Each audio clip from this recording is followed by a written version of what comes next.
l'actualité juive ces derniers jours, l'actualité a été marquée par deux temps forts. Il y a tout juste une semaine, et avec quelques jours d'avance, Israël commémorait le 75e anniversaire de la libération des camps d'Auschwitz-Birkenau. À cette occasion, une quarantaine de chefs d'État et de gouvernement s'étaient déplacés au mémorial de Yad Vashem à l'occasion du Forum mondial de l'Holocauste. Jamais Israël, petit pays de 9 millions d'habitants, n'avait accueilli un rassemblement d'une telle ampleur. Toujours dans ce même cadre de la commémoration, lundi 27 janvier, il y eut l'inauguration du mur des noms, un mur des noms rénové au mémorial de la Shoah à Paris. Un point commun pour ces deux événements, le discours poignant, émouvant d'Emmanuel Macron, le président de la République. Pour analyser et commenter ces événements, je me tourne vers celle qui, depuis 2004, a mis en place et organise les voyages de la mémoire dans le département, avec à ce jour plus de 10 000 collégiens qui ont fait le déplacement. En ligne avec nous, Martine Waknin, conseillère départementale, adjointe à la mairie de Nice, en charge entre autres du devoir de mémoire, de la lutte contre le racisme et l'antisémitisme. Martine Waknin, bonjour. Bonjour. Est-ce que vous avez eu des difficultés à présenter le projet des voyages de la mémoire à Christian Estrosi? À l'époque, il était président du Conseil général, et de le convaincre surtout de les financer. Absolument pas. Absolument pas. J'appréhendais de lui présenter un projet que je pensais être, pour moi, un projet très important, mais que je pensais être un énième projet dans la multitude des projets qui peuvent être présentés à un président du Conseil général.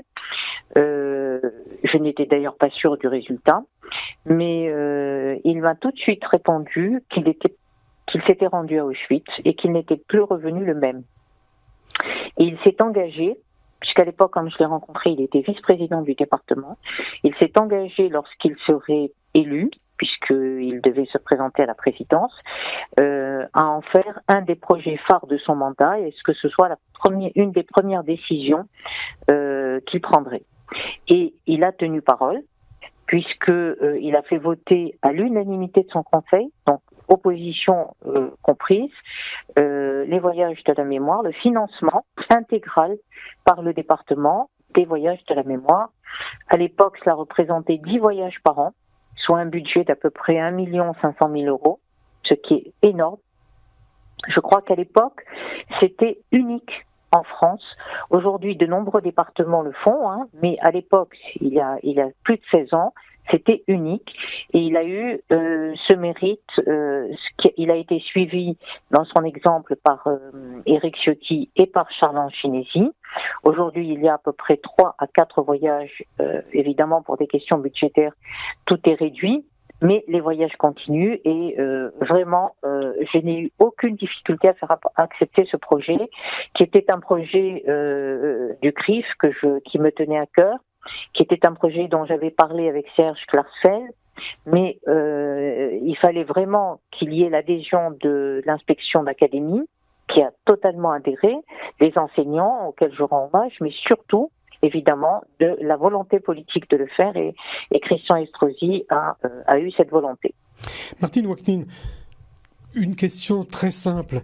Qu'est-ce qui fait que ce soit Martine Waknin qui ait pris ce dossier à cœur? Écoutez, vous n'avez pas été touché, vous, par la Shoah? Non, votre famille mais non plus. Heureusement qu'il ne faut pas être touché pour se sentir concerné, déjà, parce que si aujourd'hui tous ceux qui ne sont pas touchés par l'antisémitisme se sentaient concernés, eh bien nous aurions peut-être un peu moins d'antisémitisme. Mais c'est d'abord en tant que juive et en tant que responsable militante dans différentes associations, et puis à l'époque présidente du CRIF, que mon sentiment d'impuissance comme avocate et comme présidente du CRIF devant la hausse des actes antisémites et dans les voies d'action dont disposaient les gens, c'est-à-dire pas grand-chose, parce que quand vous traitez quelqu'un de sale juif dans un couloir d'immeuble, eh bien, il n'y a aucun moyen de le poursuivre. Cette impuissance m'a fait me poser des questions sur les voies d'action que nous pouvions avoir, et surtout sur le travail de la pédagogie et de l'éducation. Et c'est sur la pédagogie, c'est sur le fait qu'on ne vient pas au monde raciste ou antisémite, On le devient par la bêtise, par le mimétisme, par la volonté de faire comme tout le monde. Eh bien, je voulais un peu casser cette espèce de dynamique et montrer autre chose aux enfants, les choquer en les emmenant sur place dans les camps. Alors Martine Wakin, vous envoyez donc les enfants visiter les camps de concentration, du moins ce qu'il en reste. Et comme on ne retourne pas indemne d'un tel voyage, c'est ce qu'a dit Christian Estrosi puisqu'il a participé à un voyage, et surtout que vous les envoyez en hiver, alors j'ai 3 questions. Tout d'abord, les enfants sont évidemment préparés pour ce voyage. Ensuite, quel retour vous avez avec eux de ces voyages? Et y a-t-il un suivi du post-retour? Alors, à l'époque, ils étaient préparés, même avec un psychologue qui était passé dans différentes écoles pour rassurer les parents, pour expliquer comment ça allait se passer. Rappelons-nous que ça remonte à peu près 17 ans, et qu'à 17 ans, la visite des camps était relativement rare. Elle n'était pas organisée comme maintenant. Et il fallait vaincre les résistances de certains parents. On peut le comprendre, laisser leurs enfants partir. Pour certains, c'était la première fois qu'ils prenaient l'avion. Partir à 7 heures du matin et revenir à 23 heures le soir pour aller dans des camps sous la neige et dans des conditions qui pouvaient être traumatisantes pour eux, il fallait les préparer. Cela a été fait. Ensuite, on avait préparé un petit dossier qui expliquait les raisons pour lesquelles le CRIF faisait ce projet, qui expliquait la Shoah, qui expliquait les déportations de France, et il y avait tout le travail en amont des enseignants, les enseignants d'histoire, les enseignants d'italien quelquefois, qui travaillent beaucoup sur Primo Levi, et puis vraiment la volonté des enseignants de préparer les élèves. Et ils reviennent, alors le matin, les enfants sont un petit peu, je dirais, contents de rater une journée de classe. Pendant tout le déroulement de la visite des camps, eh bien, l'ambiance est plus à l'émotion et quelquefois aux pleurs. Et le soir, ils sont vraiment silencieux, ils très peu rient ou s'amusent comme on peut le faire quand on est entre copains, ou alors ils le font, mais c'est nerveux. Et le retour, il y a toujours un débriefing qui est fait par les enseignants. Ensuite, nous avons lancé le prix Charles Gottlieb, qui est un prix qui vise à honorer justement les travaux de restitution. Il y a toujours eu des travaux de restitution faits, c'est-à-dire que les enfants travaillent avec leurs enseignants, soit individuellement, soit collectivement, et font des travaux de restitution des voyages de la mémoire qui sont présentés ensuite. À l'époque, nous le faisions, nous les avions présentés à Acropolis devant 2000 personnes et en présence de Simone Veil qui avait été la marraine de la soirée. Aujourd'hui, depuis le décès de Charles Gottlieb, qui a été un des rescapés qui a le plus accompagné les voyages, je crois qu'il a accompagné quasiment tous les voyages, et qui a longtemps échangé avec les collégiens dans les différents collèges du département, eh bien nous avons souhaité honorer sa mémoire, créer un prix qui s'appelle Charles Gottlieb, qui honore et qui récompense les meilleurs travaux de restitution des enfants tous les ans. Donc il y a un jury qui est composé de l'inspecteur d'académie, de représentants des justes, des descendants de justes, des représentants de rescapés de Yad Vashem, le représentant du CRIF et 2 jeunes qui sont des conseillers départementaux avec sous ma présidence. Donc on fait un jury qui examine les travaux des élèves et qui choisit les 3 premiers, puis quelquefois même des prix qui viennent récompenser d'autres travaux. Alors à propos de la transmission de la mémoire, Benjamin Borenstein, un rescapé, disait sur TF1, comme il y a de moins en moins de témoins, les enfants sont devenus les témoins des témoins. C'est un petit peu ce que vous recherchez, le but de ces voyages ? Absolument. Je crois que, si vous voulez, de tout temps, les enfants sont ceux qui sont les plus fragiles parce que ce sont eux qui sont perméables à toutes les idées et à tous les préjugés. Mais ce sont aussi ceux qui peuvent faire changer leurs parents. Et lorsque nous emmenons les enfants dans ces voyages, Le but, c'est de leur permettre de juger par eux-mêmes et de se faire une opinion. Et croyez-moi, les enfants sont à la hauteur des espérances qu'on peut avoir pour eux. Ce sont des enfants qui ont une grande maturité, qui ont un sens des responsabilités. Alors évidemment, je ne vais pas, on n'a pas à 100% un succès total de ces voyages. Il y a forcément toujours des petits résidus d'enfants qui considèrent que la Shoah c'est toujours pareil, on en parle trop, on parle pas assez d'autres choses. Il y a toujours un minimum d'échecs. Mais globalement, ces voyages sont une grande réussite et justement, nous passons le témoin aux enfants. Et tous les rescapés qui malheureusement quittent les uns après les autres, leur ont transmis le message. Et je peux vous dire que Charles Gottlieb était fier de montrer tous les courriers de remerciements qu'il recevait des collégiens. Chaque fois qu'il était passé dans un collège, il ne laissait pas indifférent, parce qu'il avait d'abord, par sa bonne humeur, par son optimisme et par la qualité du message de tolérance qu'il transmettait aux enfants. À aucun moment, cet homme n'a manifesté le souci de revanche ou de la haine. Et ça, c'est déjà un beau message qu'on peut transmettre aux enfants, qu'ils reçoivent comme une belle leçon et qu'ils se chargeront, on l'espère, de transmettre à leur tour. Martine Wagnin, on en vient aux commémorations du 75e anniversaire de la libération des camps d'Auschwitz-Birkenau à Jérusalem la semaine dernière. Donc, jeudi dernier, devant la communauté française en Israël, Emmanuel Macron, évoquant la décision de la justice française de déclarer pénalement irresponsable l'assassin de Sarah Halimi, déclarait « La justice française a reconnu le caractère antisémite de ce crime, ce que personne ne peut remettre en cause, même si à la fin, le juge décidait que la responsabilité pénale n'est pas là, le besoin de procès n'empêche est là. » Alors lundi, la première présidente de la Cour de cassation, Chantal Arens, et le procureur général François Molins, eux, ont recadré ces propos. Martine Wagnin, vous êtes avocate. Même si la justice est indépendante, j'aimerais quand même connaître votre propre sentiment sur cette affaire.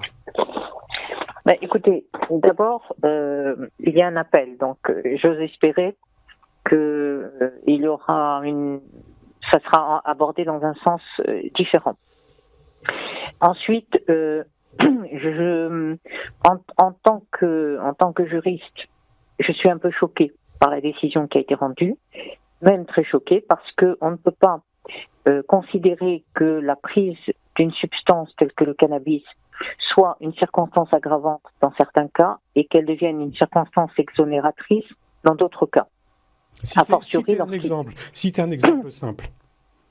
Écoutez, la conduite au volant sous l'emprise de cannabis, c'est une circonstance aggravante. Tuer quelqu'un sous l'emprise de cannabis, ça devient une circonstance exonératrice, ce qui est très grave. Très grave. Alors, je ne parle pas de la famille et je ne parle pas de ce que peuvent ressentir les enfants qui sont concernés. Je parle de l'émotion que l'on peut avoir en tant que juriste sur une même chose, sur un même élément de référence au niveau de la qualification. Après, la justice est effectivement indépendante. Je ne crois pas qu'il faille faire des procès à des magistrats. Je crois qu'il faut leur demander de reprendre peut-être le dossier dans son entier. Le caractère antisémite me paraît difficile à contester. Cet homme que l'on veut dire comme étant présumé innocent, donc il n'est pas condamné, mais qui a quand même reconnu son désir de meurtre, eh bien, cet homme a réellement voulu tuer quelqu'un et il l'a fait dans des conditions qui sont atroces. Après, tous les aspects politiques et toutes les implications, moi, je ne rentrerai pas dans ce détail ni dans ce débat, parce que ce qui compte à mes yeux, c'est que la justice revienne à une certaine prise de conscience, se détache de tous les aspects politiques et revienne à une sérénité qui ne semble pas avoir été forcément conduit à cette décision. En tous les cas, c'est mon impression, hein. Je ne connais pas le dossier dans son ensemble, donc il est difficile de juger et de condamner la décision telle qu'elle a été prise. Je dis simplement que quand un acte paraît aussi effrontément antisémite, quand une personne a été sous l'emprise d'une substance qui, dans certaines conditions, est une circonstance aggravante, et que là, après avoir désigné des collèges d'experts, on finit par partir de quelque chose de grave pour arriver à quelque chose qui n'existe plus, puisqu'il y a carrément irresponsabilité, en tant que juriste, je suis choquée.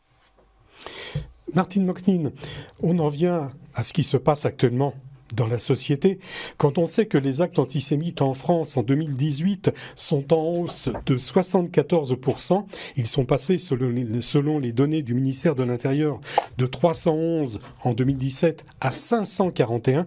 Martine Mocnin, et là je m'adresse à la femme politique, la démocratie est-elle en danger actuellement ? La démocratie est en danger parce que on l'a dit, et tout le monde le dit. Ce qui est amusant, c'est que tout le monde le dit, mais qu'on n'a pas encore trouvé la solution pour remédier à cela. L'antisémitisme est un vrai baromètre de l'état de la société, pas uniquement à l'égard des Juifs, mais à l'égard de tous ceux qui représentent une minorité dans un pays. Ce qui est grave, c'est qu'on s'habitue à ce qu'il y ait en permanence, comme l'a dit le grand rabbin Korsia, il y ait en permanence un socle d'antisémitisme. On s'y habitue. Désormais, ça fait partie des choses qui font partie du quotidien et qui ne choquent plus. Et ce qui est très difficile à admettre et ce qui fait du mal, c'est que ça met en danger la démocratie avec tous les principes que nous connaissons et pour lesquels nous sommes et que nous revendiquons avec fierté en France, pays et terre des droits de l'homme, et que très peu, si aujourd'hui on est passé d'un antisémitisme d'État, on a pu ressentir lorsqu'on a vu l'affaire Dreyfus et qu'on a vu brosser d'une façon assez théâtrale dans le film de Polanski, J'accuse.